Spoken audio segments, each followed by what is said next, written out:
Alors je sais pas si quand je regarde le retour ou quand je regarde la caméra ça se voit avec mes yeux. Bonjour à tous, j'espère que vous allez bien.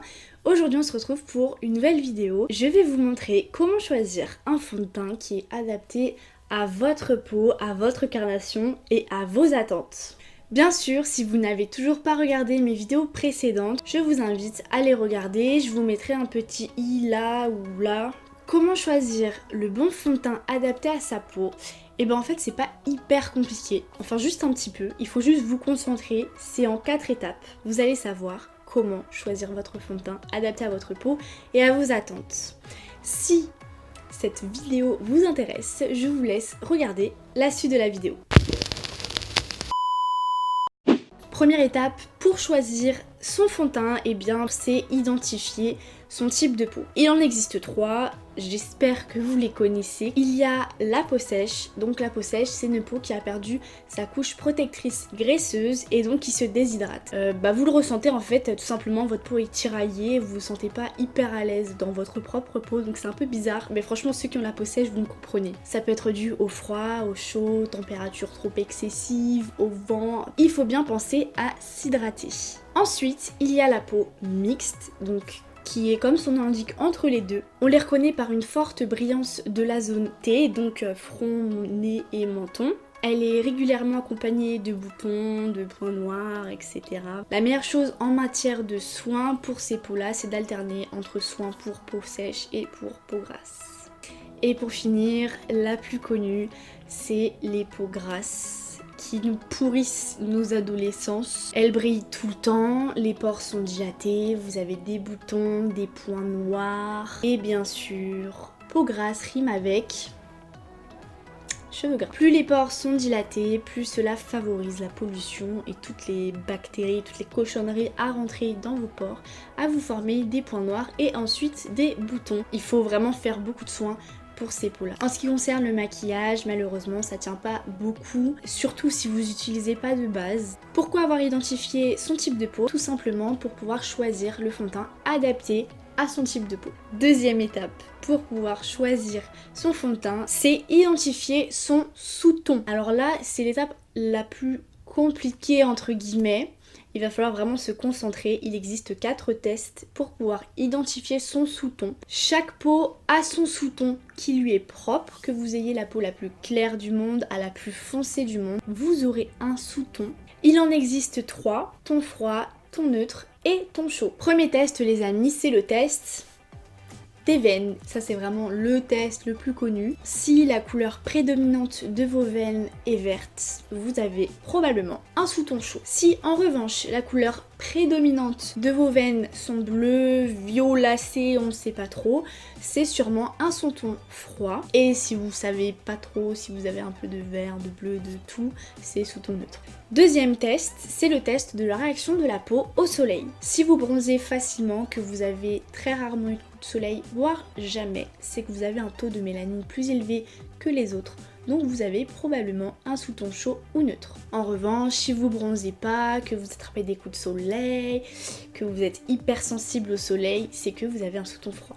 Alors attention, une personne qui a la peau noire très foncée, qui n'a jamais eu de coup de soleil de sa vie, peut avoir un sous-ton froid. C'est pour ça qu'il faut faire tous les tests.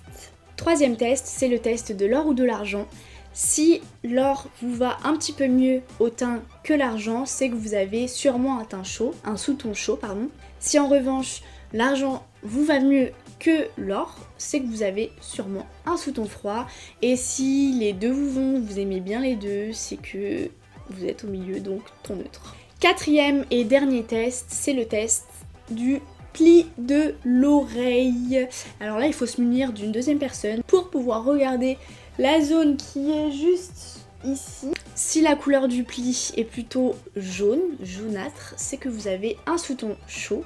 Si la couleur est plutôt rose, c'est que vous avez un sous-ton froid. Et si c'est entre les deux, qu'on ne sait pas trop, c'est neutre. Pourquoi identifier son sous-ton? C'est tout simplement pour pouvoir choisir la bonne couleur adaptée à son sous-ton. Troisième test pour choisir son fond de teint, c'est identifier la texture qui est adaptée à sa peau. Le premier fond de teint, c'est bien évidemment le plus connu, le fond de teint liquide, qui lui est plus adapté aux peaux mixtes à grasses parce qu'il n'est pas trop gras justement, ni trop asséchant.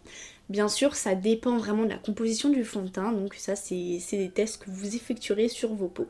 Le problème, c'est que la plupart des fonds de teint contiennent du silicone qui vous bouche les pores, donc qui vous font des boutons. On rentre dans un cercle vicieux, donc faut encore une fois regarder la composition. Donc vraiment, silicone, si vous avez une peau à problème, c'est à bannir de vos vies, à ne jamais utiliser. Les peaux mixtes doivent privilégier un fond de teint non gras à base d'eau qui va un petit peu matifier la zone T sans irriter et sans donner un effet trop gras. Il existe également des fonds de teint fluides à fini mat qui sont eux parfaits pour les peaux grasses puisque justement ça va réguler l'excès de sébum et vous pouvez trouver dans les fonds de teint fluides tout type de couvrance allant de la plus légère à la plus couvrance totale. Par couvrance totale, j'entends bien sûr le Huda Beauty.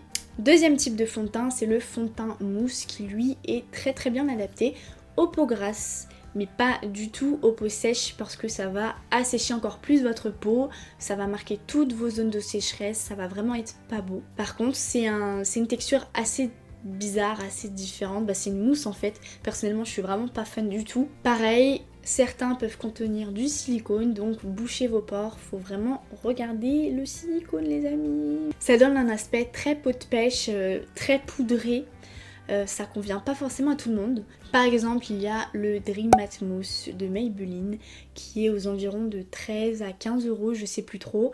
Je vous mettrai le prix exact de toute façon. Troisième type de fond de teint, c'est le fond de teint compact. Le fond de teint compact se divise en deux. Vous avez le côté poudre et le côté crème. Pour la poudre, c'est très bien pour les peaux grasses parce que justement ça va matifier votre peau. Vous pouvez apporter des retouches dans la journée, mettre ça dans votre sac à main, tac tac, et retouches, vous connaissez ma vidéo précédente, poudre libre. Je vous laisse cliquer sur le petit i. Pour les peaux à imperfection, c'est pas top parce que niveau couvrance, il n'y a pas grand chose. Par exemple, il y a le fond de teint compact poudre de Sephora qui est pareil aux alentours de 12 euros il me semble. Ensuite il y a le fond de teint crème qui est lui adapté à tous les types de peau. Il y en a pour les peaux sèches concentrées à base d'huile, d'autres sans huile pour les peaux grasses et les peaux mixtes, allant du très couvrant à pas du tout couvrant. Et c'est modulable, de toute façon c'est de la crème, vous rajoutez, ça se verra pas trop, mais par contre il faut éviter un petit peu les surcouches. Quatrième type de fond de teint, c'est le fond de teint en stick. Comme son nom l'indique, c'est un stick, ce qui n'est pas du tout hygiénique. Alors les peaux à imperfection, vous rayez ça de votre tête, c'est terminé les fonds de teint à stick, parce que vous avez des boutons, des trucs purulents. Vous passez le stick une première fois, ensuite le lendemain vous repassez sur l'autre joue, vous transvasez les boutons de cette joue à cette joue là. En revanche, ça convient à tous les types de peau, à condition de choisir encore une fois la bonne formule. Il y a Juvia's Place qui font de très bons fonds de teint, apparemment c'est hyper couvrant d'après ce que j'ai vu. Cinquième et dernier type de fond de teint, c'est les fonds de teint crème, qui eux sont parfaits pour les peaux sèches, puisque ça va venir hydrater votre peau tout au long de la journée. Par les fonds de teint crème, j'entends tout ce qui est bébé crème, CC crème. Elles sont enrichies en huile, ce qui est vraiment parfait. Par contre, je conseille d'appliquer ce type de fond de teint à la main parce que ça va faciliter la pénétration des agents hydratants dans votre épiderme, alors que le fond de teint et le Beauty Blender, ça va vraiment venir absorber tout le produit. Par contre, la couvrance est assez légère à moyenne, donc là, les peaux à problème, c'est plutôt à éviter parce que ça va pas couvrir vos rougeurs, vos boutons, tout ça. Dernière étape pour choisir son fond de teint, c'est choisir sa couvrance. Il y a la légère, la moyenne et la totale. La légère unifie mais ne camoufle pas les imperfections, boutons, points noirs, taches de rousseur, grains de beauté, ça va pas du tout être camouflé. Par contre là c'est effet seconde peau assuré, on verra pas du tout que vous avez mis quelque chose sur votre peau. Ensuite il y a la couvrance moyenne, qui elle est moyenne, donc elle peut camoufler vos rougeurs, quelques petites taches de rousseur, quelques petits boutons, mais vraiment c'est pas les gros boutons quoi, ça va pas camoufler.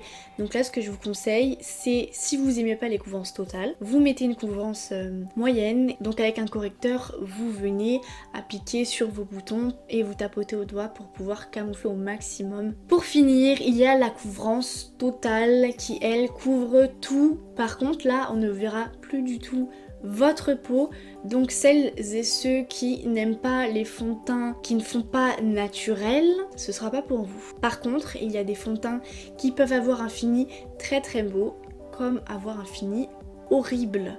Donc, encore une fois, testez-les. Et voilà, cette vidéo est terminée. J'espère qu'elle vous aura plu et qu'elle vous aura surtout aidé à choisir vos fonds de teint et à identifier vos sous-tons. J'espère que vous avez réussi. Privilégiez bien sûr les fonds de teint vegan et cruelty free. C'est indiqué sur votre packaging, sur votre fond de teint, c'est indiqué. Aujourd'hui, on a la capacité de tester nos produits cosmétiques autres que sur les animaux.